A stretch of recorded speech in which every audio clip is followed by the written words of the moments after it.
Assalamu alaikum. 4:30 p.m. This is Bangladesh Bitar, Cox's Bazar. The news read by AFIFA YASER. A workshop on marine seaweed farming was held in Cox's Bazar today. The event took place in the morning at a hotel conference hall in the city.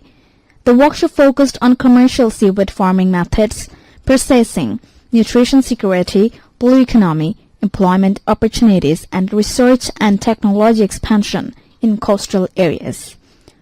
Organized by the Bangladesh Agricultural Research Council and implemented by the Bangladesh Agricultural Research Institute, BARI, the workshop was attended by the Secretary of the Ministry of Agriculture, Dr. Muhammad Imdadullah Mia, as the chief guest. In his speech, the Secretary said, "Seaweed is a highly promising sector of the blue economy, which is creating jobs and being widely used in food, medicine, agriculture, fertilizer, and industry."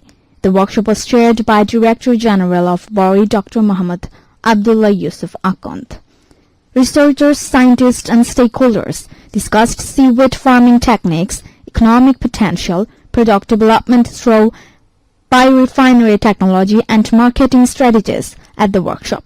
Earlier, the Secretary visited a seaweed farming site at Nuniachara. A deadly fire broke out on the tourist vessel the Atlantic Cruise this morning. One crew member died in the incident. The fire occurred around 6:30 a.m. near the Nuniachara BIWTA jetty on the Bakulu River in Cox's Bazar, said the General Secretary of the Sea Cruise Association of Bangladesh, Hossein Islam Bahadur. The deceased crew member was identified as Nur Kamal, a resident of Teknaf. Cox's Bazar Fire Service Station Officer Dolun Acharya said firefighters rushed to the spot and started extinguishing the fire. Using trawlers and speedboats, 15 crew members were rescued alive. The fire was brought under control after about 5 hours.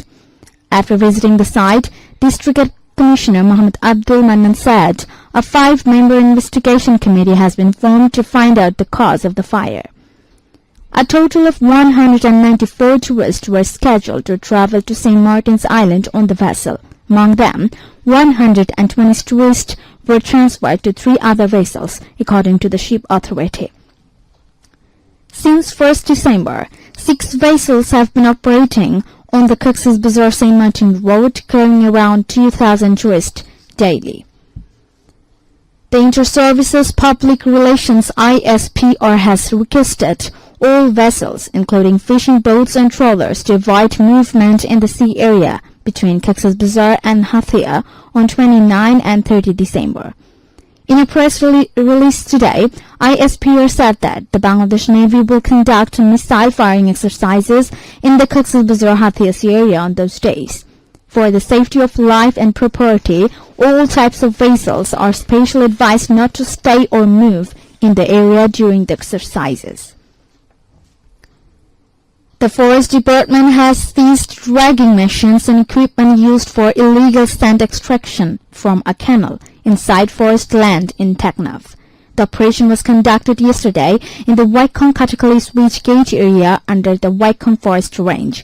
The raid was led by Range Officer of Waikong Forest Range, Mina Chaudhary. The range officer said some individuals were damaging the forest environment by extracting sand. After receiving information, the Forest Department conducted the drive and destroyed the sand extraction equipment. A 5-day training program titled Sanjivani Course has started for engineers of the Department of Public Health Engineering DPHE in Ukhia. The training began today at a bungalow of Inani, organized by the Health Service Division of DPHE. The program was inaugurated by Brigadier General Mir Sarwar Hossain Chaudhary, Chief Engineer of DPHE, as the chief guest. The event was chaired by the Faid Al Hossain, Executive Engineer of DPHE Cox's Bazar, with senior officials in attendance. The training focuses on planning, strategy, and project implementation to improve engineer skills at the field level. Finally, weather and forecast volatile Trovian tomorrow says the sky may remain temporarily cloudy and the weather mostly dry. Moderate to heavy fog may form from early morning until morning.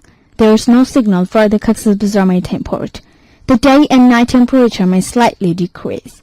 The maximum temperature at Cox's Bazar recorded till 12 noon today was 25 degrees Celsius, while the minimum was 16.2 degrees Celsius. The sun sets today at 18 minutes past 5 p.m. and rises tomorrow at 6:29 a.m. Here's the tide schedule for the mouth of the Bakali River and its surrounding coastal areas. Today, low tide began at 3:22 p.m. and will continue until 9:30 tonight.